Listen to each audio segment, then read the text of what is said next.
네, 오늘은 이제 로마서 9장 말씀, 하나님의 주권적 선택에 대한 부분들을 우리가 한번 생각해 보고자 합니다. 지난 시간 이야기를 좀 하면서 우리가 좀 진도를 나가 볼까 해요. 지난 시간은 어떻게 보면 로마서의 클라이막스라고도 할 수 있고, 로마서에서 가장 중요한 이 장이고 유명한 장이었습니다. 8장을 우리가 지난 시간에 배웠습니다.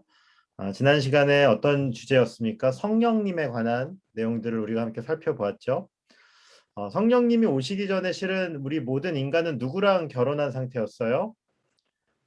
율법과 결혼한 상태. 그 율법 아래에 우리가 묶여서 태어납니다. 이 하나님의 심판 가운데 앞에서 우리가 살 수밖에 없는 존재라고 이야기 드렸죠. 율법이 요구하는 것은 완전한 겁니다. 율법이 요구하는 것이 잘못된 것은 실은 없어요. 하나님의 말씀이 요구하는 것은 선한 겁니다. 근데 문제는 어디에 있습니까? 율법이 문제예요? 우리가 문제예요? 우리가 문제죠. 이 율법들 지킬 수 없는 우리가 문제라는 것이죠. 그런데 하나님께서 예수님을 십자가에 달려 죽이심으로 어떤 일을 하십니까?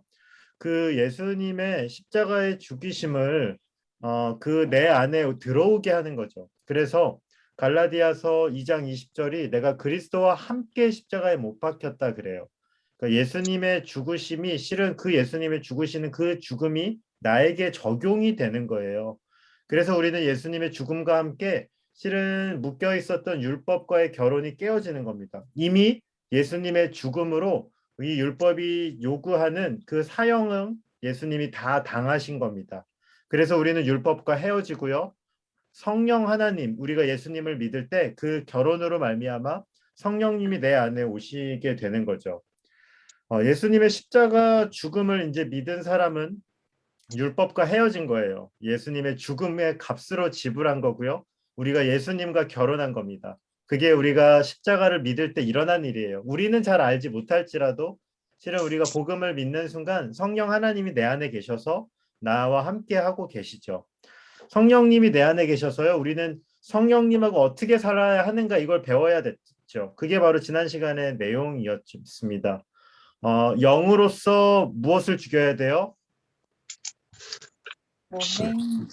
몸의 행실을 죽여야 됩니다. 이전의 율법도 사실은 요구는 비슷했어요. 율법이 요구하는 거 잘못된 거 없었죠. 그런데 문제는 뭐예요? 율법은 우리를 안 도와줘요. 요구는 다 하지만 그 요구를요, 인간인 우리가 스스로 다 지켜냈어야 합니다. 그러나 이 하나님의 성령님이 내 안에 계시면서요, 요구하시는 것들은 우리 혼자 하는 것이 아니라 실은 성령님께서 우리를 도와주시며 우리가 그 일들을 할 수 있도록 이끌어 주신다는 겁니다. 그래서요, 성령님이 와서 실은 헷갈리시는 게 있는데 구약의 율법이 요구하는 것들과 다른 걸 요구하시지 않으세요. 그죠? 구약 성경 보면서 신약의 예수님하고 결혼했다 그래서 구약의 모세의 율법이 바뀌는 거 없습니다. 그죠? 하나님의 말씀이 다 선하고 지극히 옳은 거예요. 갑자기 패륜적인 걸 요구하지 않아요. 예수님이 오셨다고 해서. 근데 가장 큰 차이는 내 안에 계신 성령님께서 우리가 그 일을 할 수 있도록 함께 하시며 힘을 주신다는 거죠. 그것이 굉장히 내 안에 계신 성령님께서요, 이 율법을 지키도록 도와주십니다. 그 경험해 보셨나요?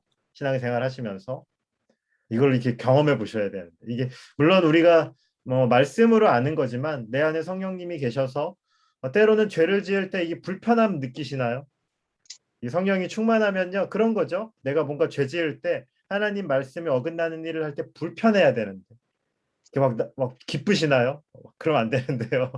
막 기쁘거나 막 세임이 나거나 남을 괴롭히는데 막 이러면 뭔가 좀 이상한 거죠. 성령님이 이제 임재가 사라진 건데 하나님이 내 안에 계셔서 실은 나를 도와주시는 것. 그게 성령 충만한 삶이죠.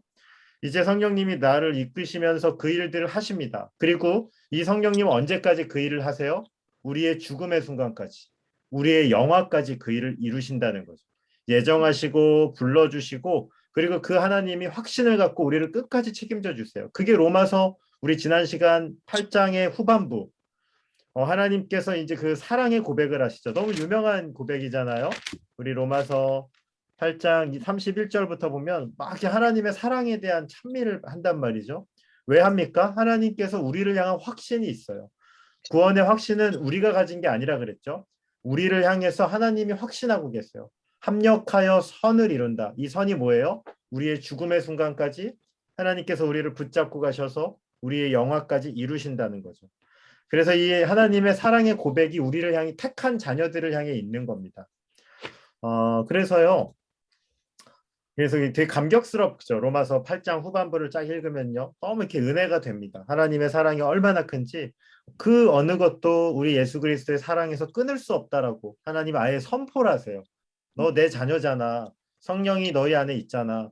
누구도 너를 끊을 수가 없어. 너는 내 거야. 하나님 완전히 택하시 주신다는 거죠. 그런데 이제 우리는 이런 질문을 하게 됩니다. 그렇다면 누구는 이렇게 택함을 받아서 내가 흔들릴지라도 하나님 확신을 가지고 구원을 이루어 주시는데 그럼 어떤 사람들은 택함을 받지 못하는 이유는 무엇일까? 이런 질문이 우리 안에 나올 수밖에 없겠죠. 어떤 분은 하나님이 택해 주셔서 하나님 영화까지 완전히 책임져 주신다는데 그럼 왜 하나님께서는 버리는 사람이 있지 않는가? 하나님의 선택을 못 받은 사람들은 어떻게 우리는 이해해야 되지? 라는 생각들을 할 수밖에 없습니다. 그래서요, 하나님의 이 성령의 역사와 성령께서 우리의 영화를 끝까지 책임져 주신다는 이 말씀이 나온 이유로 바울은 한 가지 이야기를 하여 하나님의 주권, 하나님의 이 택함, 하나님의 선택은 도대체 어떤 것이냐 이것에 대해서 이야기를 하면서 이제 우리에게 알려주고자 합니다. 이 로마서 9장은 그래서 하나님의 주권적인 선택에 관한 것이에요, 다. 다 로마서가 어렵지만 이 9장도 참 어렵죠. 하나님의 선택이 왜냐하면 우리의 인간의 이해로는 다 할 수 없는 내용들이 많이 담겨 있기 때문에 그렇습니다. 크게 두 가지 정도의 이 구분이 되어 있는데 1절부터 29절까지 하나님의 주권적 선택, 뭐 핵심이죠. 하나님의 선택은 무엇인지에 대해서 이제 이야기를 합니다. 그리고 우리가 좀 생각해 볼 것은 이 로마서를 받는 교회 성도들이 크게 누구였다고요? 헬라인들과 유대인들이 있었죠. 그러니까 이제 그들에게도 또 유대인들에 대한 의문도 있었을 거예요. 우리는 교회 안에 있고 특별히 유대인들 출신의 이 교인들은 그런 궁금함이 있었겠죠. 왜 우리의 동족들은 왜 이 교회 안에 들어오지 못하는 거지? 왜 우리 가운데 많은 사람들은 신앙 안에 올 수 없지? 이런 의문들도 있었을 거예요. 바울은 거기에 대해서 이제 오늘 이 답변을 주고자 합니다. 우리 이제 1번 질문은 이겁니다. 하나님의 주권적인 선택을 다루는 바울의 마음은 어떨까? 우리는 무엇을 배울 수 있을까? 우리 본문 1절부터 3절 말씀을 오성영 집사님 한 번만 읽어주시겠어요? 네. 내가 그리스도 안에서 참말을 하고 거짓말을 아니하노라. 나에게 큰 근심이 있는 것과 마음에 그치지 않는 고통이 있는 것을 내 양심이 성령 안에서 나와 더불어 증언하노니 나의 형제 부류의 친척을 위하여 내 자신이 저주를 받아 그리스도에게서 끊어질지라도 원하는 바로라. 네, 감사합니다. 오늘 말씀드렸듯이 로마서 8장에서 우리는 하나님의 주권적인 선택과 구원에 대해서 보았습니다. 그리고 예정에 대한 이야기가 실은 있었죠, 이미. 로마서 8장에 보시면 하나님께서 뭐라 그랬죠? 우리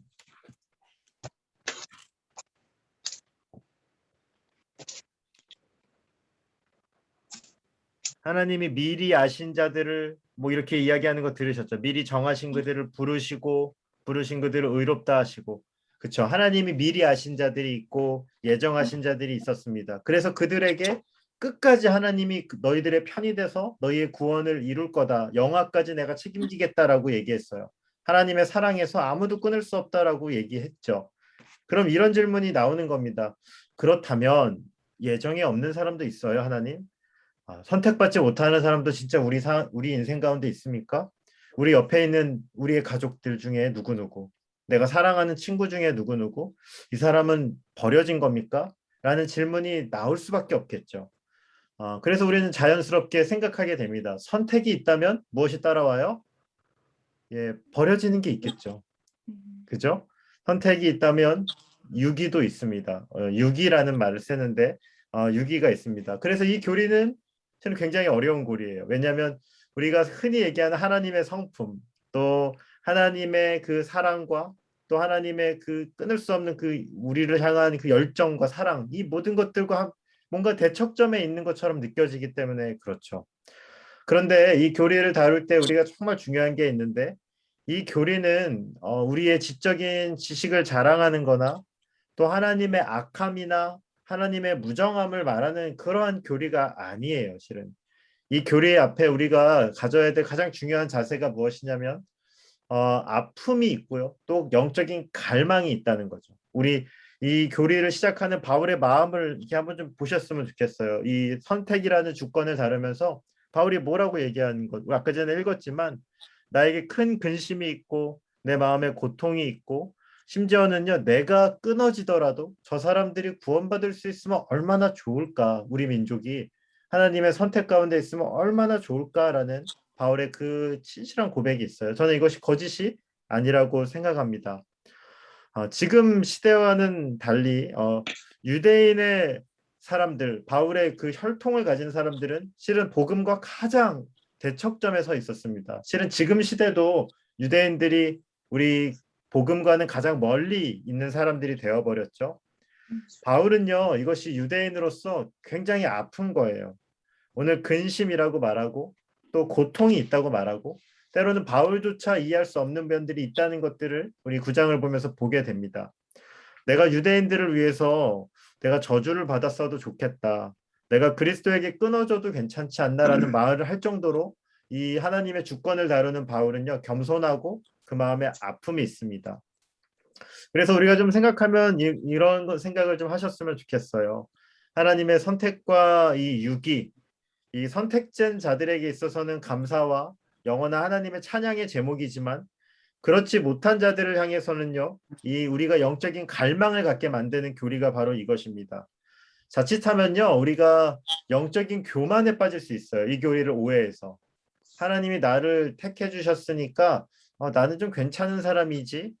혹은요, 하나님이 나를 택해 주셨고 구원까지 완성해 준다니까 나는 이제는 좀 대충 살아도 되겠네? 라는 마음을 품는 교리가 아니라는 겁니다. 이 교리 앞에서 우리가 할 수 있는 고백은 아픔과 열망, 아픔은 선택받지 못한 사람들을 향한 이 고통, 그리고 또 하나 갈망은 이 사람들을 향한 하나님의 마음이 우리 안에 전해질 수 있어야 됩니다. 어떻게 보면 이 하나님의 주권적인 선택 그리고 이 유기를 대할 때 우리의 자세가 굉장히 중요할 것 같습니다.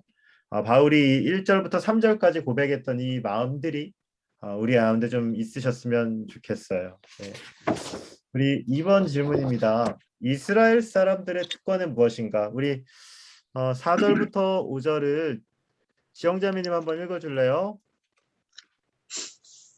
그들은 이스라엘 사람이라 그들에게는 양자됨과 영광과 언약들과 율법을 세우신 것과 예배와 약속들이 있고 조상들도 그들의 것이요 육신으로 하면 그리스도가 그들에게서 나셨으니 그는 만물 위에 계셔서 세세의 찬양을 받으실 하나님이시니라. 아멘.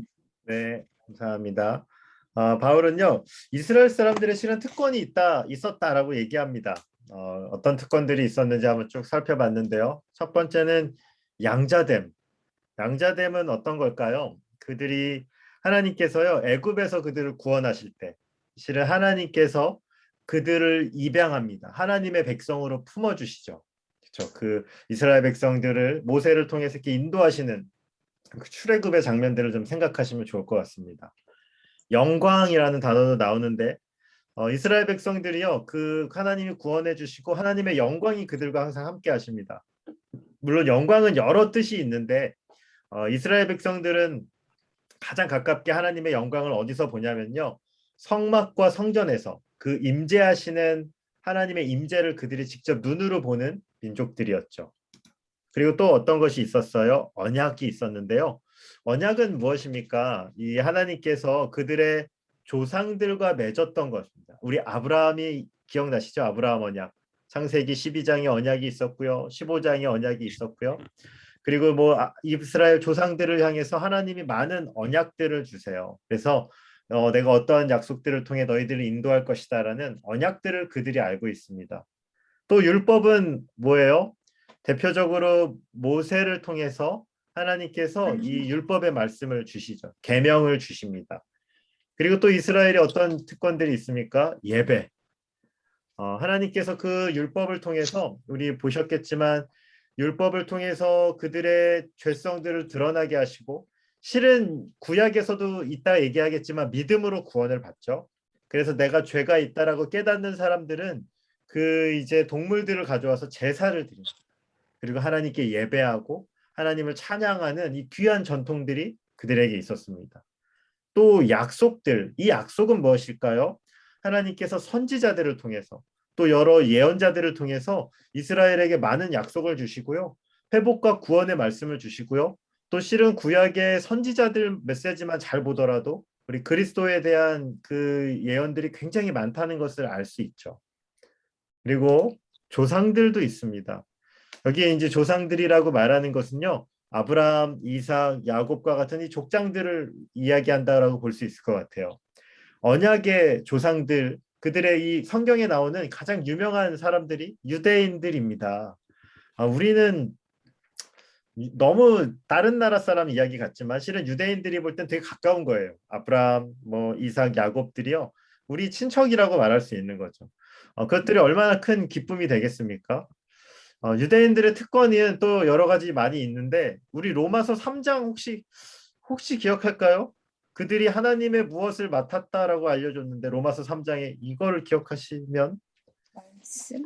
맞습니다. 네, 누구셨죠? 아무튼 네, 하나님의 말씀을 맡았다. 네, 하나님의 말씀을 맡았다. 엄청난 특권이죠.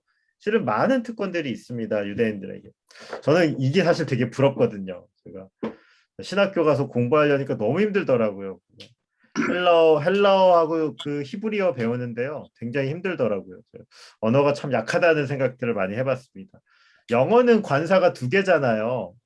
정관사, 부정관사 뭐 이런데 헬라어는 관사가 12개더라고요. 이 공부하려면요 되게 힘들더라고요. 그래서 참 어렵다. 헬라어는 그나마 괜찮죠. 영어랑 비슷한데 히브리어는 이게 완전 외계어더라고요. 그래서 야, 이런 언어가 있나 이런 생각을 했습니다. 근데 이렇게 아쉬워요. 왜냐하면 이 히브리어를 알면 특별히 시편이나 이런 성경들을 볼 때 얼마나 풍성하게 말씀을 배울 수 있을까 이런 생각들을 해보거든요. 그래서 참 부럽다. 이 원어로 이걸 볼 수 있는 사람들이 참 부럽다. 이런 생각들을 했습니다. 그리고 이스라엘 사람들의 결정적인 특권 하나 있다면 무엇일까요? 질문을 드려봅니다. 이스라엘 사람들에게 정말 결정적인 특권이 하나 있는데 제가 볼 땐 예수님, 예수 그리스도를 유대인으로 오시고 그리고 예수님으로부터 직접 가르침을 받고 심지어 예수님을 눈으로 본 자들도 있었던 자들이 이 유대인들이 가진 특권입니다. 그리스도를 보았습니다. 세상에 이거보다 더 탁월한 이 혜택이 있었겠냐라는 생각이죠. 그런데 놀라운 것은 로마서 9장은 뭘 얘기하고 싶은 거예요? 이 수많은 특권들에도 불구하고 그들이 지금 오늘날 믿음에 실패하고 있다는 거예요. 사실 이게 오히려 특권들을 굉장히 초라하게 만드는 거죠. 정말로 하나님 믿을 것 같은 수많은 것들이 있음에도 하나님 믿는데 실패하고 있다는 얘기를 하고 있는 거죠. 신학교 때 기억이 좀 나는데 이 실명을 거론해도 되나? 사실 요새 CF에도 나왔더라고요. 그 교수님이 황성철 교수님인가? 네, 총신대 교수님이셨고 뭐 기아대책인가 어디 뭐 CF 텔레비전에도 나오셨는데 근데 수업 때 그 얘기를 하시는 거예요. 자기 자녀가 지금 한 80이 넘으셨을 것 같은데 그때도 나이가 은퇴하셔서 이제 파트타임 교수님으로 가정 뭐 이런 제가 결혼 앞두고 가정 강의 들으러 갔는데 가족 얘기하시다가 이 딸 이야기하시면서 우시는 거예요. 예. 갑자기 뭐 70 넘으신 교수님이 수업 때 우니까 당황했죠. 믿음이 없다고 예수님 안 믿는다고 자기가 목회하면서 상처를 많이 받았다고 그 얘기를 하시더라고요. 세상에 얼마나 믿기 좋은 조건인가. 그 총신대에서 교수님을 할 정도면 얼마나 유명한 분들을 많이 알고 얼마나 많은 설교를 들었으며 얼마나 많은 예배 가운데 자라난 아이인데 모르겠어. 지금은 또 시간이 한 10년 정도 지났으니까 어떻게 됐을지 모르지만 그러나 믿음에 들어오지 않는 그걸 이야기를 하면서 우시는 것이 기억이 나요. 우리도 사실 생각해 보면 그렇죠. 여기 우리가 다 성경 공부하고 계신데 어떻게 보면 좀 특권이 있는 집에서 자라신 분들도 있을 거고요. 전혀 상관없는 집에서 성장하신 분들도 있어요. 그런데 신비하죠. 하나님께서 믿음으로 불러주는 거는 실은 눈으로 보이는 특권과는 상관없을 때가 많더라고요. 근데 물론 이 특권들이 하나님 안에 들어오면 되게 귀해요. 그죠? 그래서 야, 이것들이 굉장히 귀한 거였구나. 나중에 알죠. 그게 얼마나 좋은 전통이었는지 믿음 안에 들어오면 아는데 믿음 들어오기 전까지는 그냥 귀찮은 거죠. 그죠? 그런 친구들이 많이 있습니다. 그러나 어쨌든 간에 우리가 이 이스라엘 사람들이 특권들이 있었다. 그런데도 믿음에 실패할 수 있구나. 믿음은 우리가 눈으로 보이는 조건으로 이루어지는 것이 아니구나. 우리가 이것을 한번 생각해 보고요. 우리도 겸손할 수밖에 없다라는 생각들을 또 하게 되는 것이 이 이스라엘 사람들이 갖고 있는 특권에 대한 질문입니다. 한 번입니다. 사랑의 하나님, 우리 요한일서 4장 8절에도 나오는데요. 사랑의 하나님, 어떤 하나님이실까요? 이 질문을 누구한테 한번 좀 어려우려나? 광민영재님. 아유, 너무 어려우시. 괜히 청년이니까 다음 시간 안 오는 거 아니에요? 이 질문하면. 사랑의 하나님 하면 어떤 생각 나요? 사랑의 하나님.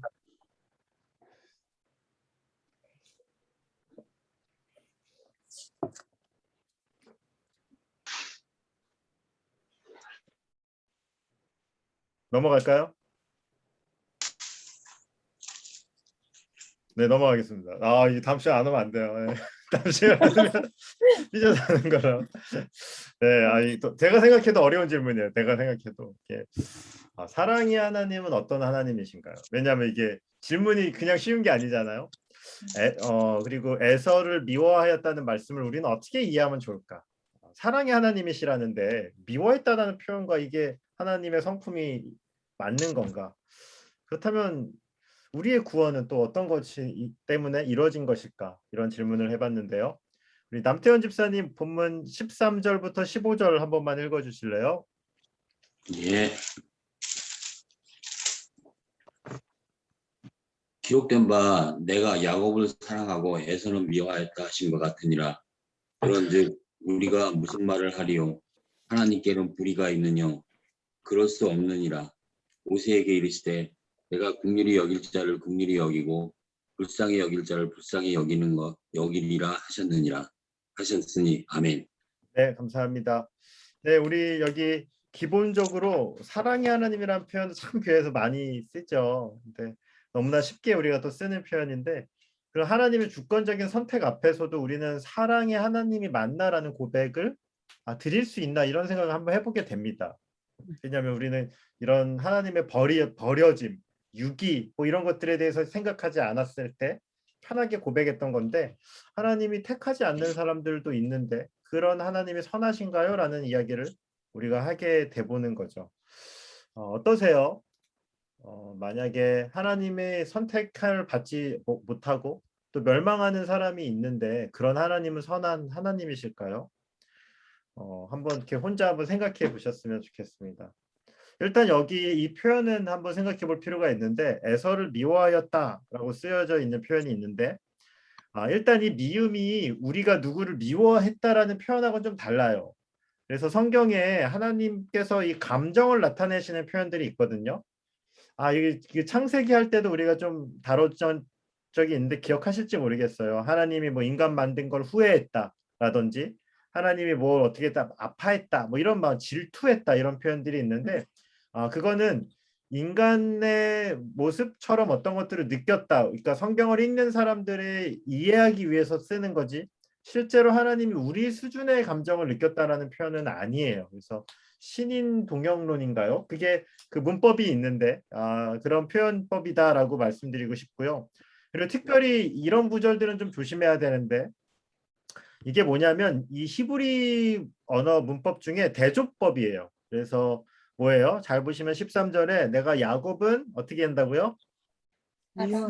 사랑하고 에서는 미워했다 이렇게 돼 있는데 이게 강한 대조를 할 때 이런 표현을 씁니다. 그러니까 진짜 에서를 막 질투하고 막 싫어해 이런다기보다는 이 서로 간의 이 대조를 하면서 이 극으로 이룰 때 이 표현을 써요. 누가복음 14장 26절을 보면 예수님께서 이제 계명을 가르치실 때 부모들을 미워해라 이런 표현도 나오거든요.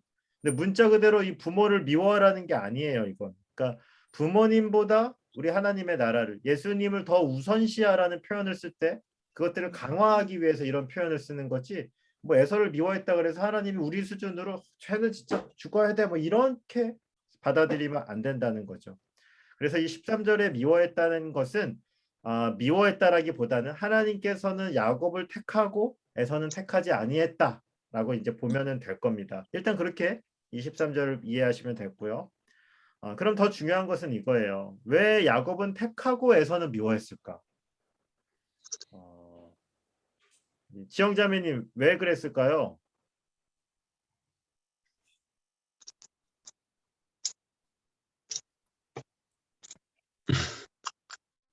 잘 모르겠어요. 네, 네. 괜히 우리 청년들한테만 질문해서 청년들 다음 주에 다 단체로 안 올까봐 걱정되는데 안 할게요 질문 이제. 네. 네. 또 집사님들 또 권사님들 했다가 또 깜짝 놀라실까봐 청년들한테 했는데요. 네, 미안합니다. 네. 만난 사람 이런 게 재밌을 텐데 이게 온라인으로 하냐니까 좀 어렵습니다. 왜 그랬을까 저도 한번 생각해봤거든요. 혹시 에서가 막 뱃속에서 때렸나? 막 발차기 하고 막 생각보다 막 뱃속에서 발차기 잘하더라고요. 애들 보니까 못된 짓을 했나 뭐 이런 생각도 해봤어요 혼자서. 근데 그런 건 아닌 것 같고 뱃속에서 뭐 그러진 않았을 것 같고 우리가 이걸 좀 생각해봤으면 좋겠습니다. 뭐냐면 그 여기서 구원받을 자격이 누구에게 있는가를 묻는 것 같아요. 로마서 3장 23절에 보면 어떤 사람이 죄를 범하였음에 하나님의 영광에 이르지 못해요? 모든 사람. 네, 모든 사람. 아담 이후에 이 범죄한 이후에 모든 사람은 신은 죄를 지어서 죄인이 아니라 우리가 죄 아래 태어난다 그랬죠. 그 표현이 중요해요. 죄 아래 태어납니다. 실은 우리는 아무도 구원받을 수 없어요. 아담 이후에 모든 인간은 구원의 자격과 조건이 아무도 없는 사람들입니다. 구원은 오로지 누구에 의해서만 가능해요? 누구의 선택에 의해서만? 하나님의 하나님, 주권적인 주권적인 선택에 의해서만 이루어져요. 그거는 우리가 무언가를 해서 이루어지는 게 아니에요. 구원은 하나님의 긍휼, 하나님의 은혜로서만 구원을 설명할 수 있죠. 그래서 구원은 누구의 뜻에 달린 거예요? 하나님의 뜻에 달렸습니다. 실은 우리가 구원을 받지 못한다고 해서요. 하나님의 사랑이 훼손되는 게 아닙니다. 이것을 이해해야 돼요. 하나님의 사랑과 하나님이 우리를 품는다는 것이 구원하지 않는다고 해서 사라지지 않습니다. 오히려 자격이 없는 우리를 구원해 주신 것이 하나님의 은혜지. 그것이 우리를 구원해 주지 않는다고 하나님의 은혜가 없다라고 그분의 사랑이 없다라고 정죄할 수 없다는 겁니다. 구원은 오직 하나님의 긍휼 때문이고 우리의 구원도 하나님의 긍휼 때문입니다. 우리의 어떠함이 아니에요. 이렇게 한번 예를 들어보겠습니다. 얘는 이렇게 연약 쉬운 점도 있지만 또 단점도 있는데 그냥 뭐 평범하게 예를 들자면 뭐 이제 제가 뭐 어디 빈민촌회를 위해서 어떤 굉장히 돈이 많은 사람이 5명의 아이를 선정해서 평생 동안 후원하고 그 아이들 교육을 시키기로 결정해요. 그럼 나머지 빈민촌의 아이들 선택받지 못한 애들은 그 부자를 미워하고 원망해야 될까요? 그 부자가 무언가 잘못이 있나요? 실은 그렇지 않을 거라고 저는 생각해요. 하나님의 주권적인 선택 앞에서 우리가 좀 생각해 볼 필요가 있습니다. 이따가 조금 더 오늘은 이게 주제니까요. 좀 다양한 각도로 이걸 좀 한번 살펴보도록 하겠습니다. 4번을 보시면 모세는 긍휼을 받았고 바로는 받지 못합니다. 바로의 마음이 완고했으면 누구 때문인가 이렇게 돼 있는데요. 우리 17절과 18절을 강병순 권사님 한번 읽어주시겠어요?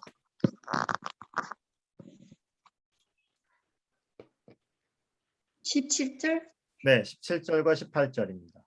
성경이 바로에게 이르시되 내가 이 일을 위하여 너를 세웠으니 그 너를 말미암아 내 능력을 보이고 내 이름이 온 땅에 전파되게 하려 함이라 하셨으니 그런즉 하나님께서 하고자 하시는 자를 긍휼히 여기시고 하고자 하시는 자를 완악하게 하시느니라. 네, 감사합니다. 이전에 한번 이야기한 적도 있었던 것 같은데요. 출애굽기를 보시면 이제 이런 구절들, 출애굽기도 말씀드렸죠. 5장에서부터 8장 한번 세밀하게 읽어보시면 하나님께서 바로를 고르시고 택하합니다. 이 바로는 하나님의 이 어떻게 보면 저주를 나타내는 그릇으로 택함을 받은 건데, 그런데 이 바로의 마음이 완강한 것이 이제 나오는데요. 실은 이 바로의 마음이 완강한 것은 하나님이 완강하게 했다라기보다는 바로가 자기의 마음에 이끌려서 살아간 거예요. 근데 성경에 이런 표현들이 있어요. 내가 그의 마음을 완악하게 한즉 그가 백성을 보내주지 아니한다. 근데 이게 좀 아쉬운 게 우리 한글 성경은 하나님이 이렇게 만들었다라고 이렇게 쓰던데, 그런데 실은 원어를 보고요. 그리고 이제 히브리어 성경이나 이런 것들을 보면 이런 표현이에요. 정확하게는 내가 그를 내버려 둔즉이라고 쓰여져 있어요. 그러니까 영어로 조금 비슷하게 말하면 let him, 뭐 let 있죠, let. 이게 사역 동사 중에 make나 뭐 이런 거 하면은 막 이렇게 강하게 뭔가를 푸시하는 건데, let이라는 것은 그냥 내버려 두는 거거든요. 내가 그를 내버려 뒀더니 걔가 그로 향했다, 이런 뜻이에요. 실은 아까 전에 말씀드렸죠. 모든 인간은 죄 아래 태어나거든요. 그래서 실은 하나님의 간섭과 하나님의 터치를 받지 않는 모든 인간은 가만히 내버려 두면 어디로 가요? 자기의 죄에 이끌려서 행하게 되는 거죠. 한글 성경에 이러한 표현, 바로의 마음을 내버려 놔뒀더니 그렇게 갔다는 것과 가장 비슷한 게요. 실은 로마서에 있어요.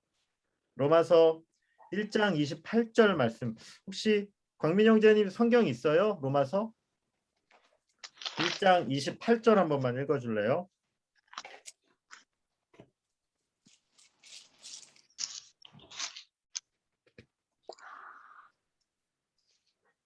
또한 그들이 마음에 하나님 두기를 싫어하매 하나님께서 그들을 그 상실한 마음대로 내버려 두사 합당하지 못한 일을 하게 하셨으니. 네, 이 로마서 1장 이 구절들 보면 내버려 둔다는 표현을 되게 많이 쓰이는데 이게 제일 비슷해요. 실은 바로의 마음을 완악하게 했다라는 표현에 가장 비슷한 게 하나님 바로를 내버려 두셨다 예요. 실은 이게 되게 신비하죠. 우리는 하나님이 만들었다, 하나님이 내 삶을 이렇게 망쳤어라고 말하는 사람들 많은데, 실은 대부분의 악인들은요, 하나님을 그렇게 만들다기보다는 자기 소욕에 따라 그렇게 끌려가는 겁니다. 하나님이 그렇게 만드실 필요가 없어요. 어떤 의미에서는 그냥 노터치예요. 그냥 내버려 두면 그 방향으로 가는 거죠. 모든 인간이 죄 아래 태어났기 때문에 그렇게 되는 겁니다. 그래서 우리가 바로의 마음이 완고했으면 하나님의 탓? 하나님이 탓을 한다면 할 수 있겠지만, 실은 바로가 그의 욕망에 이끌려서 그리로 가는 거다라고 말할 수 있습니다. 그래서요, 구원은 다시 한번 우리가 깨닫게 되는 건 구원은 하나님의 주권적인 선택으로밖에 설명할 수가 없습니다. 그러면 반대로 하나님의 택함을 받지 못함이 하나님의 악함이냐? 그렇지 않습니다. 인간이 갈 길을 그대로 간 거예요. 하나님께서 긍휼을 베풀지 않았다는 것을 우리가 비난할 수는 없어요.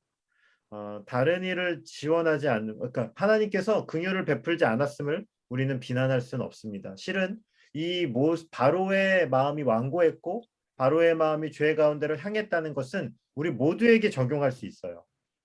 하나님의 사랑 안에 들어가지 않는 모든 사람들은요, 실은 하나님이 그렇게 만들었다기보다는 죄 아래 태어났기 때문에 우리가 죄의 속성대로 그리 가는 겁니다. 오직 은혜를 받은 사람만이 그 향하던 그것에서 하나님의 구원을 얻습니다. 이것도 조금 이따가 더 한번 설명해 드리도록 하겠습니다. 5번이에요. 바울은 하나님과 우리를 토기장이와 진흙 한 덩이로 비유합니다. 이것은 무엇을 강조할까요? 우리 이민숙 집사님 20절과 22절까지만 한번 읽어주시겠어요? 23절까지 읽어주시면 좋겠습니다. 사람아, 내가 누구이기에 감히 하나님께 반문하느냐? 지음을 받은 물건이 지은 자에게 어찌 나를 이같이 만들었느냐 말하겠느냐? 토기장이가 진흙 한 덩이로 하나는 귀 쓸 그릇을 하나는 천이 쓸 그릇을 만들 권한이 없느냐? 만일 하나님이 그의 진노를 보이시고 그의 능력을 알게 하고자 하사 멸하기로 준비된 진노의 그릇을 오래 참으심으로 관용하시고 또한 영광 받기로 예비하신 바 긍휼의 그릇에 대하여 그 영광의 풍성함을 알게 하고자 하셨을지라도 무슨 말을 하리요? 네, 감사합니다. 아까 전에 여기 좀 보시면 18절을 보시면 이런 거 나오죠. 하나님 마음이다. 네, 긍휼하게 하고 완악하게 하는 것은 하나님 주권에 있다라고 이야기하는데, 그래서 19절에 이런 질문이 나와요. 다 하나님의 뜻이라면 하나님께서 어떻게 우리를 책망하실 수 있어요? 그죠? 이런 질문을 이성적인 사람들은 할 수 있습니다. 하나님의 뜻을 거스릴 자가 아무도 없는데 어떻게 하나님께서 우리를 책망하실 수 있어요? 라고 이제 따지는 거죠. 바울은 이제 이렇게 얘기합니다. 인간이 그런 의문을 제기할 수가 없다. 우리는 하나님 아운데 이런 의문을 반항적으로 의문을 제시할 수 있는 존재 자체가 아니다. 네가 착각하고 있다. 너가 우리 인간이 하나님과 맞설 수가 있냐? 피조물이 창조주 앞에 왜 그렇게 질문을 제시할 수가 없다는 겁니다. 지음을 받은 우리는 피조물인 우리는 창조주에게 물을 수가 없다라는 거예요. 그래서 무슨 비유를 든 거예요? 하나님의 절대 주권을 이야기하면서 토기장이와 진흙 한 덩이. 토기장이는 누구요? 예수님, 예, 우리 하나님이시고 진흙 한 덩이는 누구요? 우리들. 네, 우리 인간이라는 거죠. 예, 토기장인의 주권입니다. 토기장이 맘이에요. 귀 있을 그릇과 천 있을 그릇을 만들 권한은 누구에게 있어요? 토기장이에게 있습니다. 귀 있을 그릇은 구원을 받을 자녀를 말하고 천 있을 그릇을 구원받지 못할 자녀를 말한다라고 볼 수 있는데 하나님의 주권이죠. 그렇죠? 이런 그런 이야기들도 많이 했는데 하나님께서 조금만 더 잘 만들어 주셨으면 좋았을 텐데 어렸을 때 그런 얘기 저를 만드실 때는 약간 지능이 부족하셨나요? 뭐 이런 얘기들도 하고 네, 키가 좀 작아서 뭐 그런 얘기들도 하고 막 놀렸던 기억들이 있는데요. 하나님의 주권입니다. 실은 그 하나님께서 주권을 가지고 사람을 만드시고 하나님의 지혜를 가지고 이 땅을 통치해 가고 계십니다. 실은 성경에서 가장 중요한 가르침이 이거죠. 하나님의 절대 주권. 이거는 성경의 핵심 진술이고 이것에 동의하지 않으면 실은 우리가 신앙생활을 건강하게 할 수가 없죠. 성경에서 많은 곳이 이 하나님의 절대 주권을 강조합니다. 제가 가장 인상 깊게 기억하는 것은 욥기 같아요. 욥기가 이제 고통에 대해서 계속 이야기하고 막 친구들이 정죄하고 욥이 아파하는데 욥기 이제 계속 그 사변적인 이야기를 하거든요. 와, 이게 왜 고통은 왜 왔으며 막 이야기를 하는데 근데 그 욥기 끝에 하나님이 이제 등장하세요. 38장에. 하나님이 등장하셔가지고 뭐라 하시냐면 하나님이 이제 38장부터 아마 한 41장까지 계속 물어봐요. 너 내가 이거 할 때 너 있었어? 인간한테. 내가 이거 지을 때 너 뭐 했냐? 너 내가 이렇게 했는데 너 뭐 했어? 계속 물어보세요. 하나님 뭐 얘기하시는 거예요? 내가 이거 설명해도 네가 알겠어? 네가 알 수 있을 것 같아? 이 땅에 통치되는 원리를, 이 땅에 네가 왜 그런지를 네가 알 수 있겠어? 라고 하나님이 욥한테 물어보는 거죠. 욥이요 42장에 이렇게 회개하죠. 내가 하나님을 알지도 못하면서 내 마음대로 짓거렸던 것, 사변적으로 얘기하고 막 뭐야 추측했던 많은 것들을 하나님 앞에서 할 말이 아무것도 없다는 것을 그 하나님의 임재 가운데 욥이 깨닫고 완전히 그 하나님 앞에 두 손 두 발을 다 듭니다. 그래서 이렇게 얘기하죠. 무지한 말로 이치를 가리는 자가 누구냐? 뭐 이렇게 무지한 말을 우리가 많이 하는 거죠. 우리 인생은 실은 우리가 하나님을 믿는다는 것은 하나님의 주권 앞에 우리가 인생을 걸고 신앙생활하는 겁니다. 하나님을 근데 제가 알 수 있는 거는요. 하나님의 주권에 대해서 질문하는 분들 치고 하나님을 안 믿는 분들은 잘 못 봤어요. 사실. 어떠세요? 계신가요? 하나님의 주권과 하나님의 절대 주권에 대한 고민과 그리고 이런 깊은 이해들을 하시는 분들은 대부분 예수님을 만난 분들이더라고요. 저는 그렇게 보았습니다. 저는 그래서 이런 생각들을 해봤어요. 오늘 로마서 9장을 정리하면서 우리가 하나님의 주권과 하나님의 절대 주권을 이해하는 가장 최고의 이 키워드, 이 비밀은 예수님의 십자가가 아닐까요? 이게 되게 신비한데요. 예수님의 십자가가 믿어지고 예수님께서 나를 위해 죽으셨던 것들이 그 사랑이 깊게 깨닫게 되면요. 하나님의 절대 주권이 이해가 돼요. 이게 설명할 납득하는 게 아니라 하나님의 절대 주권이 믿어져요. 하나님의 절대 주권이 살아계시고 내 삶을 인도하시는 것이 예수님의 십자가를 통해서 보여져요. 이게 되게 신비한 것 같아요. 막 절대 주권 막 하려고 책 보고 막 두꺼운 책 보는데요. 도움은 돼요. 근데 마음속에 깊게 뭔가 와닿진 않아요. 근데 예수님을 우리가 묵상하고 그분이 나를 위해 죽으셨다는 그 십자가 앞에서 하나님의 절대 주권을 고백하지 않을 수가 없더라고요. 그래서 저는 이 성경과 이 모든 것들을 이해하는 가장 중심에는 예수님이 있는 것 같아요. 그래서 예수 그리스도의 빛 가운데 우리가 이 하나님의 말씀의 원리들 그리고 교리들을 볼 수 있도록 기도를 많이 하셔야 되죠. 실은 이 지혜와 함께 하나님의 지혜가 필요합니다. 지식과 함께 하나님의 말씀을 깨달을 수 있는 지혜, 그 예수 그리스도의 눈으로 볼 수 있어야 한다는 거죠. 모든 교리들이 비슷한 것 같아요. 실은.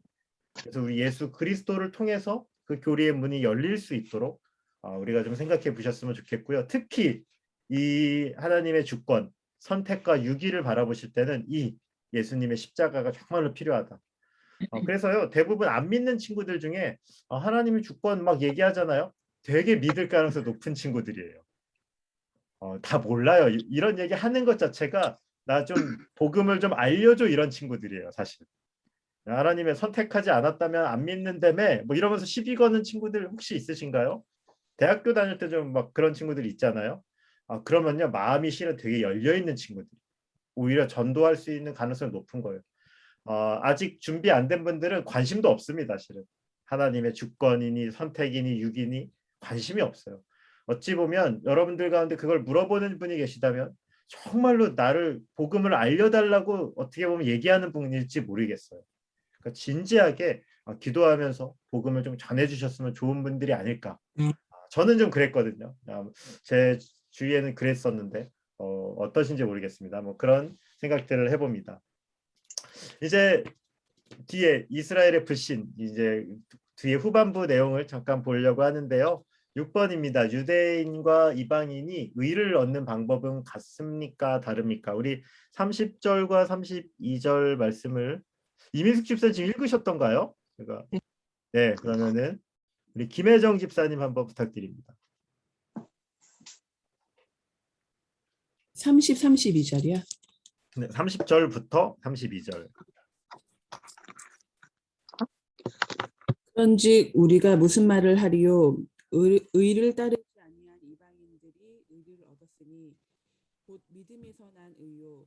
의의 법을 따라간 이스라엘은 율법에 이르지 못하였으니 어찌 그러하냐? 이는 그들이 믿음을 의지하지 않고 행위를 의지함이라. 부딪힐 돌이. 네. 네, 감사합니다. 여기 의가 나오는데요. 사실 의라는 표현이 되게 쉬우면서도 엄청 어렵죠. 성경에 여러 문맥에서 나오고 다양하게 쓰여서 그런데 이게 간단하게 제가 정의해 드리자면 여기에 있는 의는 도덕적인 의가 아니고요. 법정적인 의예요. 그러니까 구원을 얻을 수 있는 자격의 의라고 생각하시면 될 것 같아요. 하나님 앞에서 이렇게 바르게 서 있을 수 있느냐. 그래서 우리가 하나님의 심판대 앞에서 이 구원을 얻을 수 있는 지표로서의 표로서의 의입니다. 하나님의 기준에서 구원을 얻을 수 있는 자격이라고 말할 수 있는 게 여기에 의이에요. 왜냐하면요 이방인들도 기본적으로 도덕은 있어요. 그래서 이방인들이 완전히 부도덕하다, 뭐 의를 따르지 아니했다라고 말할 수는 없어요. 그러니까 여기에 의는 우리가 하나님 나라에 들어갈 수 있는 의, 법정적인 의로움이다라고 말할 수 있겠습니다. 그런데요 하나님을 몰랐는데 의의 기준을 잘 몰랐던 이방인들은 어떻게 의를 얻었어요? 믿음으로. 30절에 나오죠. 이방인들이 의를 얻었으니 믿음으로 난 의요. 어떤 믿음이죠? 예수님이죠. 예수님의 십자가의 죽음과 부활을 얻는 믿음으로 그들이 구원에 이릅니다. 우리 믿음을 잘 설명하는 단어가 뭐였죠? 예전에 율법 외의 것이다. 예, 행하지 않는 것인지요. 믿음은 행위나 공로가 아니라 하나님께서 예수님의 십자가를 보여주시고 그리고 그 믿음을 우리에게 실은 이렇게 주셔가지고 우리가 믿어지는 거죠. 예수님의 십자가가. 이방인들은요, 믿음으로써 의를 얻었습니다. 그럼 유대인들은 어떨까요? 유대인들은 다릅니까? 여기 31절 의의 법이라고 나와 있는데 이런 것들도 어려운 단어인데 생각해 보면 그냥 쉽게 생각하면 그냥 율법이라고 생각하시면 될 것 같아요. 의의 법. 하나님이 지키려고 이방인들에게 말씀을 주었죠. 율법을 주었습니다. 근데 율법을 따라간 그 이스라엘은 결국에는 율법에 이르지 못했다 이렇게 얘기합니다. 의의 법을 알았는데 그들은 이 율법을 알았는데 율법에 이르지 못한다. 이게 도대체 무엇일까요? 율법의 가장 중요한 기능 혹시 기억나세요? 율법으로는 무엇을 깨달음이라? 네, 맞습니다. 율법으로는 죄를 깨닫는 거예요. 그러니까 사람이 율법이라는 그 길에서요, 율법을 다 지켜가지고 이제 길을 막 갑니다. 운전을 하거나 뭐 할 때 길에 율법의 길에 올라선 거예요. 그래서 이제 막 가다가 딱 도착하면 어디에 도착해야 돼요? 죄인에 도착해야 돼요. 내 죄를 봐야 되죠. 율법을 다 지키고 열심히 했는데 내가 죄인이구나를 깨닫는 게 율법의 기능이에요. 율법의 길은 그런 길입니다. 그런데요, 그들은요, 이 율법의 길에 오르지 못한다는 거예요. 율법의 길에 오른다라고 생각했는데 율법의 길에 서지 못했다라고 얘기해요.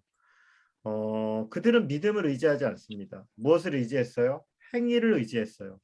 그래서 이 율법의 길에서 자신들의 행함을 붙잡기 시작해요. 그래서 어디에 넘어져요? 돌에 걸려서 넘어지고 맙니다. 이 돌이 무엇이죠? 이따 얘기하겠는데 예수님이겠죠. 이 다음 문제에서 이제 다루겠습니다. 결론입니다. 네, 이방인이나 유대인이나 모두 무엇으로 의를 얻어요? 믿음으로. 네, 모두 믿음으로 얻습니다. 네, 구약에도요, 이 믿음으로 얻어요. 구약 사람들 율법 지켜서 얻는 거 아니에요. 구약의 하나님의 조상들도요. 아브라함 기억나시죠? 하나님께서 아브라함이 행하기 전에 믿음을 주셨어요. 그리고 의롭다 하셨어요. 구약의 이스라엘 백성들도 믿음으로 얻습니다. 구약의 사람들도 혈통으로 얻거나 행함으로 얻는 거 아니에요. 구약에도 이방인들도 하나님의 언약 백성이 됐어요. 뭐 기억나시죠? 라합과 같은 이방 여인들도 믿음으로 하나님의 나라의 백성에 올랐습니다. 구약이나 신약이다 똑같습니다. 믿음으로 구원을 얻습니다. 구약의 사람들은 올 메시아를 소망하며 믿음으로 구원을 얻었고 우리 신약의 백성들은 이미 오신 메시아를 바라보며 믿음으로 하나님의 의를 얻습니다. 이 구원을 얻는 방법은 똑같다라고 말씀드릴게요. 7번 부딪힐 돌 걸림돌 거치는 바에는 모두 무엇을 얘기해요? 예수님. 네, 여기 제가 PPT를 잘못 만들어서 다 떠버렸어요. 네. 32절, 34절 그래도 읽어야지. 자, 우성현 집사님, 그 노강순 권사님 32절, 33절 한번 읽어주시겠어요? 기록된 바 보라 내가 32절, 33절.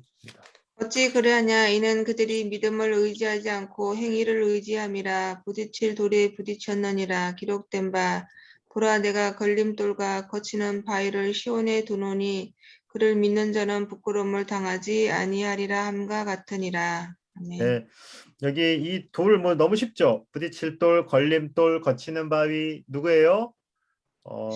예수님이십니다. 예. 이 아까 전에 말씀드렸죠. 율법이라는 그 길에 올라서 가지고요. 막 열심히 가다 보면 그 끝에 뭐가 있어요? 이 돌이 있는데 실은 유대인들이 여기 걸려 넘어진 거죠. 구약에 이 메시아를 돌로, 이 반석이나 돌로 비유하는 것들이 많습니다. 나중에 한번 찾아보시면 좋겠는데요. 이사야서 28장 16절 이런 말씀이 있어요. 그러므로 주 여호와께서 이같이 이르시되 보라 내가 한 돌을 시온에 두어 기초를 삼았노니 곧 시험한 돌이요 귀하고 견고한 기초돌이라 그것을 믿는 이는 다급하게 되지 아니하리로다. 네, 한 돌을 시온에 두었다. 기초가 됐다. 근데 그 돌이 시험하는 돌이다. 그리고 그 돌이 조심하라는 말도 나와요. 이사야 8장 14절이에요. 그가 성소가 되시리라. 그러나 이스라엘의 두 집에는 걸림돌과 걸려 넘어지는 반석이 되실 것이며 예루살렘 주민에게는 함정과 올무가 되시리니. 야, 이 참 심오합니다. 반석인데요. 이 반석 때문에 예루살렘 주민들이 함정과 올무가 된대요. 이렇게 한번 생각해 봤어요. 그러니까 율법이라는 그 길에 오른 겁니다. 유대인들이요. 이렇게 막 열심히 유대인들도 그렇고요. 우리들도 실은 율법을 지키는 거예요. 근데 그 길의 끝에 반석이 있습니다. 그걸 열심히 율법을 지키다 보면 반석이 나오는데 두 가지가 나타요. 한 사람은 어떻게 될까요? 걸려 넘어져요. 이 하나님을 보고 저는 이런 생각을 해봤는데 하늘을 보고 앞을 보고 간 사람들은요 안 넘어질 텐데 어디를 보고 가면 넘어져요? 이렇게 땅 보고 간 사람들은 넘어져요. 바닥 보고 간 사람들. 율법의 그 조항 하나하나만 계속 보고 갔던 유대인들은요 이 돌에 걸려 넘어지고 맙니다. 근데 제대로 방향을 보고 간 사람들은 그 돌 위에 섭니다. 그 반석 위에 서요. 그리고 그 반석이 기초돌이 돼서 우리의 구원을 이룹니다. 예수님이요 정말 신비해요. 누구는 예수님 때문에 넘어지고요. 누구는 예수님 때문에 구원을 얻습니다. 그 예수님의 십자가 앞에서 누구는 정죄를 받을 거고요. 하나님의 택한 자녀는 구원의 능력을 경험할 겁니다. 우리 성경 공부하시는 분들에게 예수님은 어떤 돌이십니까? 그게 중요하겠죠. 걸림돌이십니까? 넘어지십니까? 예수님 때문에? 아니면 그 예수님을 기초돌로 우리의 모든 것들을 쌓고 계십니까? 저는 정말로 우리가 다 반석이신 그리스도 위에 서 계셨으면 좋겠습니다. 그리고 우리가 하는 모든 일도요 이 반석 위에서 하셔야 돼요. 교회에서 일 많이 하실 텐데요. 내 열심과 내 생각대로 하는 거는 마지막 날 다 사라질 거예요. 오로지 남는 것은 우리 예수님을 사랑하고 그 반석 위에 세운 것들만 견고하게 서서 하나님께 인정받을 겁니다. 그래서 우리는 이 돌, 부딪힐 돌, 걸림돌, 거치는 바위, 누구는 걸리지만 누구는 구원의 기초로 그 돌 위에 서 있습니다. 저는 우리가 다 그 돌 위에 그리스도 위에 서 계셔서 끝까지 이 신앙의 길들을 함께 가셨으면 좋겠습니다. 네, 설교를 하고 있네요. 네. 이상합니다. 네. 8번입니다. 로마서 9장은 비신자를 대하는, 불신자를 대하는, 믿지 않는 사람들을 대하는 우리의 마음에 어떤 영향을 줄까요? 어떠셨나요? 로마서 9장을 보시면서 믿지 않는 분들 좀 있으실 텐데 로마서 9장은요 실은 아까 전에도 말씀드렸지만 먼저 이 하나님의 주권은 우리를 어떻게 만들어요? 우리를 겸손하게 만드는 거예요. 실은 내가 뭔가 사실 좀 이렇게 교회에 있다 보면 이게 되게 괜찮은 것 같아요. 막 이렇게 해서 나 정도면 하나님 택하실만 하지 않나? 이런 생각할 때 있지 않나요? 근데 이 로마서 9장을 읽으면 그런 우리의 기대를 다 사라지게 하는 거죠. 내가 뭐 잘나서 구원받은 거 아닙니다. 내가 잘나서 교회에 있는 거 아니에요. 하나님의 백성은 오직 하나님의 택하심과 긍휼로만 구원을 얻을 수 있죠. 우리가 어떤 능력이 있거나 공로가 있어서 하나님 택해 주신 거 아니에요. 그래서 우리는 우리의 구원을 바라볼 때, 우리 자신을 바라볼 때 겸손하게 만드는 거죠. 그리고 또 하나, 우리가 믿지 않는 사람들을 대할 때 어떤 마음을 있어요? 희망을 주는 거예요. 왜 이게 희망을 주죠? 하나님께서는 택하신 모든 자녀를 구원하실 수 있기 때문에 희망이 되는 거죠. 어떻게 희망을 가질 수 있어요? 나 자신을 바라보시면 그런 희망이 솟지 않으십니까? 하나님이 나를 택해 주셨잖아요. 내가 정말로 엉망이고 내가 하나님의 대적자였었고 우리가 아직 죄인 되었었고 하나님을 부정하고 하나님 없는 것처럼 살았던 우리를 택해 주셨는데 그 나를 택해 주셨던 하나님이 내 옆에 있는 사람을 택하지 않으실 이유가 있습니까? 없죠. 그래서 오히려 하나님의 선택이라는 교리는요. 관점을 바꾸면 좌절과 절망이 아니라 그 믿지 않는 사람들을 바라볼 때 희망을 주는 말씀이 되는 거예요. 왜요? 하나님은 택하신 자녀 누구든지 구원할 수 있기 때문에 그런 거죠. 그래서요. 그러면 우리는 이런 말 할 수 있어요. 그런 말 들어보셨어요? 예수 안 믿게 생긴 사람. 네. 그런 사람 못 보셨나요? 사실 이렇게 노방전도 같은 거 요새는 잘 안 하는데 이렇게 전도지 들고 나가면 되게 두려울 때 있어요. 안 믿게 생긴 분들 있잖아요. 저 사람은 저 안전하고 싶다. 되게 센 포스가 막 센 분들 있거든요. 지나갔으면 좋겠는데 어디 들어갈 때 저 집은 안 갔으면 좋겠는데 이런 거 사실이 있어요. 안 믿게 생긴 분들이 있어요. 스스로 이렇게 판단하고 넘어가야지 저 사람 막 이럴 때 있거든요. 근데 그런 사람 없어요. 예수님 안 믿게 생기고 우리가 스스로 먼저 포기할 수 있어요. 근데 그러서는 안 된다는 거죠. 나도 하나님이 택해 주셨다면 그 사람을 택하지 않을 이유는 실은 없겠죠. 그래서 우리가 할 수 있는 일은 나를 만나셨다면 그도 만날 수 있지 않을까? 실은 사도 바울이 그런 거죠. 예수 믿는 사람들을 잡아 죽이던 나도 예수님을 만났는데 어떻게 다른 사람들이 만나지 않을 수가 있지? 그런 거 아닐까요? 예수님을 잡아 죽이던 핍박자고 해방자고 십자가의 걸림돌이었던 내가 예수님을 만남으로 복음을 전하게 됐는데 그 누구도 예수님을 만나지 않을 사람이 없다라는 것을 바울이 깊게 깨달은 거죠. 그래서 실은 죄가 깊을수록 은혜가 깊다는 게 바로 여기에서 나오는 거 아니겠어요? 그래서 이 로마서 9장은 우리에게 이렇게 만듭니다. 하나님의 선택과 하나님의 주권과 하나님의 택하심을 우리가 더 깊게 이해하면 이해할수록 이 교리는 사람들을 정죄하고 차가운 마음을 가지게 만드는 게 아니라 실은 이 교리를 깊게 묵상하면 묵상할수록 우리의 마음을 뜨겁게 만드는 교리가 하나님의 선택이라는 거죠. 생각해 보세요. 바울만큼 하나님의 선택과 하나님의 주권에 대해서 깊게 이해한 사람이 있었겠어요? 또 당시의 사도들만큼 하나님에 대해서 깊게 알았던 사람이 누가 있겠어요?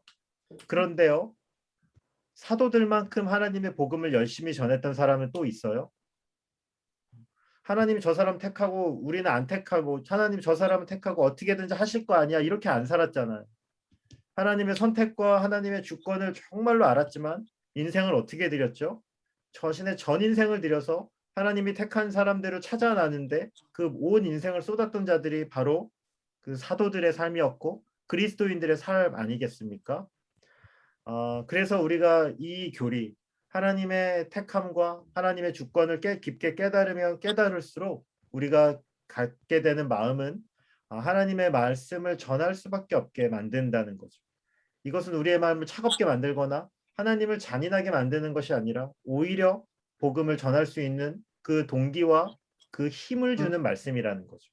이 로마서 9장을 한번 그런 마음으로 우리가 좀 더 깊게 묵상하셨으면 좋겠습니다. 이제 우리 질문들 오늘은 좀 시간이 좀 지나서요. 간단하게 좀 보고 넘어가겠습니다. 에서가 아니라 야곱을 택한 이유 모르겠어요. 네. 에서가 뱃속에서 이렇게 나쁜 짓 했나요? 뭐 이렇게 아까 전에도 얘기했는데 저 재미있게 생각해 봤거든요. 뱃속에서 막 괴롭혔나? 했는데 그런 건 아닌 것 같고요. 하나님의 절대적인 주권을 강조하는 거겠죠. 그래서 15절과 16절의 의미도 물어봤는데 긍휼히 여김을 받는 것은 하나님의 주권을 계속 얘기하는 거예요. 15절, 16절 구원도 그렇고 하나님의 긍휼히 여김을 받는 이 모든 것은 우리가 아니라 하나님의 주권적인 선택밖에 없다. 그래서 우리의 구원도요, 내가 열심히 해서 받은 게 아니라 은혜예요. 우리가 이것을 깨닫는 게 굉장히 중요합니다. 사실은. 그리고 이런 질문도 해주셨는데 진노의 그릇과 긍휼의 그릇. 그래서 이것을 심판을 받을 사람과 구원의 대상으로 보면 될까요? 이렇게 질문해 주신 분들 계시고요. 그렇게 볼 수도 있는데요. 그래서 그런데 제가 좀 생각할 때는요. 하나님의 주권 가운데 못하실 일이 없거든요. 그래서 진노의 그릇으로 인생을 쓰다가도 하나님의 긍휼의 그릇으로 될 수도 있지 않겠습니까? 그죠? 또 반대로 긍휼의 그릇처럼 보이지만 실상은 진노의 그릇의 삶을 살 수도 있지 않겠습니까? 굉장히 두려운 말이긴 한데요. 우리의 생각과 우리의 눈으로 보이는 것과는 다르게 하나님의 참된 긍휼의 그릇, 하나님의 인정을 받는 그릇이 되어야 되지 않나라는 생각들을 해봅니다. 하나님의 역사하시면 우리 때로는 비방자고 핍박자였던 바울의 삶이 바뀌었던 것처럼 하나님은 언제든지 바꾸실 수 있다 이런 생각들도 좀 해보게 됩니다. 그리고 이런 질문, 하나님은 모든 사람을 선택하실 수도 있는데 왜 안 하셨을까요? 이런 질문도 해주셨는데 네, 어려운 질문이죠. 많은 대답들이 있는데요. 인터넷에 보셔도 많이 있겠죠. 근데 저는 그런 생각해요. 저는 하나님께서 이러한 여러 어려움들을 우리 가운데 때로는 인생 가운데 주신 중요한 이유 중에 하나는 제 개인적으로는 하나님의 재창조의 사역 때문이 아닐까. 그때도 말씀드렸지만 이 에덴을 만드실 때부터 저는 하나님께서 새하늘과 새 땅, 계시록의 성전을 만드셨다라고 생각하거든요. 그래서 이 실은 최초의 성전인 에덴 성전과 이 계시록의 성전 사이의 그 불균형, 약간의 긴장 시대를 우리가 살고 있긴 합니다. 그러나 지금 그 하나님의 최초의 성전보다 더 완벽한 하나님의 나라가 올 것이라고 저는 믿고 있어요. 그래서 하나님께서 모든 사람을 선택하지 않은 것들, 글쎄 정말 어려운 질문인데, 그러나 하나님께서 이 새하늘과 새 땅을 만드실 때 최종적인 심판이 있을 그때 하나님께 반역했던 그 사단과 그 죄를 지을 수 있었던 모든 가능성들도 그날은 사라지지 않겠어요? 그러니까 우리가 경험하고 보았던 것보다 더 온전한 날이 하나님이 만들고 계신다. 저는 그렇게 생각하고 있어요. 네. 아마 여기에 대한 대답은 여러 신학자들도 많이 하셨을 것 같은데, 인터넷에는 좀 이상한 답들도 많아서 좀 걸러서 보실 필요도 있다. 이렇게 말씀드리고 싶습니다. 네, 이제 8과를 좀 정리하면서 몇 가지 이야기만 좀 할까 합니다. 하나님의 주권적인 선택. 그런 얘기 들어보셨어요? 인공호흡으로 이제 이렇게 사람을 살려냈더니 손해보상 건 사람이 있더라고요. 나를 이렇게 성추행했다라든지 뭐 이렇게 인공호흡 할 때 내 뭐 치아가 깨졌다라든지 이걸 막 어떻게 나를 이렇게 할 수 있냐. 어떻게 생각하세요? 그런 사람을 뭐라고 부르죠? 물에 살려. 빠진 사람 건네줬더니 보따리 내놓은 사람. 네. 네. 네. 뭐라고요, 권사님? 물에 빠진 사람 건져줬더니 보따리 내려놓는다고. 네. 이게 리얼하네요. 네. 그런 것 같아요. 하나님의 주권적인 선택에 대해서 우리가 좀 기억할 거. 하나님이 우리를 구원해서 살려주셨는데요. 우리가 하나님의 구원을 얻었는데 갑자기 딱 깨어나서 인공호흡을 해서 하나님이 살려주셨더니 하나님 왜 쟤는 안 살려주세요? 하나님 저 사람은 뭡니까? 막 이러면서 하나님이 따진다면 이 구원해 주신 하나님께서 얼마나 당황하시겠는가 이런 생각들을 해봅니다. 이 하나님의 선택은 실은 옆에 있는 사람 왜 안 살려주세요라는 잔인한 교리가 아니라 하나님 나를 살려주셨네요를 먼저 바라보는 교리예요. 하나님 왜 나를 살려주셨지? 이 많은 사람 중에 내가 살아야 될 것이 아무런 것도 없는데 실은 그렇게 보셔야지 이 교리는 제대로 보는 겁니다. 하나님의 주권적인 선택도요 실은 은혜의 교리예요. 그래서 하나님 왜 나를 건져주셨지를 생각하셔야지 왜 쟤는 버리셨지를 이렇게 막 바라보면 글쎄 물론 그런 이야기들도 필요가 있겠지만 먼저는 나 자신으로부터 시작해야 될 교리라는 거죠. 우리는 온전히 이해할 수는 없습니다. 사실은요. 네. 바울도 어떤 정확한 이야기를 안 해줘요. 9장에서. 철학적으로 이걸 푼다든지 이성적으로 설명시키는 건 없어요. 그런 구절은 없어요. 오히려 하나님의 절대 주권을 얘기하죠. 하나님이 뭐라고요? 하나님이 토기장이 너희는 진흙 한 덩어리인데 어떻게 너희가 모든 것들을 알 수 있니라고 묻지 않습니까? 그래서 이 교리는 우리가 구원받은 우리에게는 겸손과 그리고 하나님이 나 사랑으로 이 교리를 바라봐야 된다. 이렇게 말씀을 드릴 수 있겠고요. 그리고 믿지 않는 사람들을 볼 때도 이 교리는 저 사람은 택하지 않았으니 지옥의 땔감인가 봐. 이렇게 보는 거 아닙니다. 네. 역시 안 믿게 생겼어. 사실 그렇게 말하면 되게 편안하잖아요. 마음이 시원하고.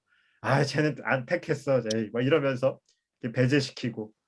실은 그럴 욕망이 기억 많이 받죠. 쟤는 하나님이 안 살려주셨으면 좋겠다. 이러면서 우리가 그럴 때가 있는데 실은 불신자를 상대할 때도 우리가 이 교리는 믿음을 가지게 만드는 교리예요. 오히려 눈으로 보일 때는 저렇게 하나님의 택함이 없을 것 같지만 그도 하나님이 택할 수 있다. 그리고 그도 하나님이 택해 주신다면 하나님 가운데 들어올 수 있다.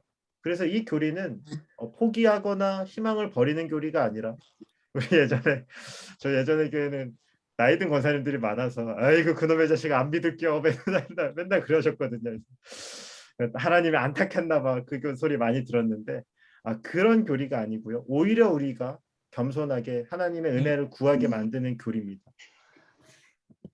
네, 이제 이 로마서 9장은 이제 이것으로 좀 정리해 볼까 합니다. 오늘 고생 많으셨고요. 이 하나님의 교리, 이 주권적인 교리에 대해서 공부를 많이 하시면 좋겠다 이런 생각이 들고요.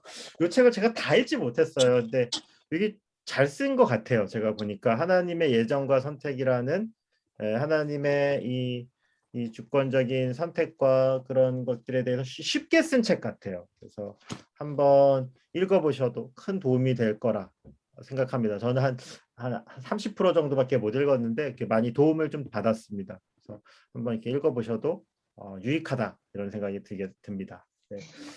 고생 많으셨고요. 제가 기도하고 마치도록 하겠습니다. 하나님 아버지 감사합니다. 오늘 늦은 시간까지 우리가 하나님의 말씀을 함께 배웠습니다. 특별히 오늘 삶을 나눈 우리 정은지 자매님 주님 기억하여 주시고 하나님 일하는 곳 가운데 지혜를 주시고 또 내년에 여러 계약과 여러 가지 그 일들 가운데 하나님의 인도하심들을 기대하고 또 살기 원합니다. 하나님께서 그 앞길을 이끌어 주시며 하나님의 인도하심 가운데 건강하게 나갈 수 있도록 붙잡아 주시옵소서.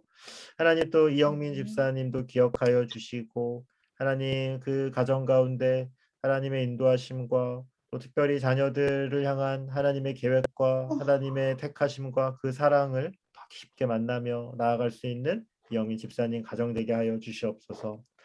하나님 아버지 우리가 택함 받을 것 아무런 조건도 없었고 또 십자가를 모르던 박해자였고 또 하나님과 대적자였던 원수였던 우리를 하나님께서 예수님을 보여주시며 믿음 가운데로 불러주셨습니다.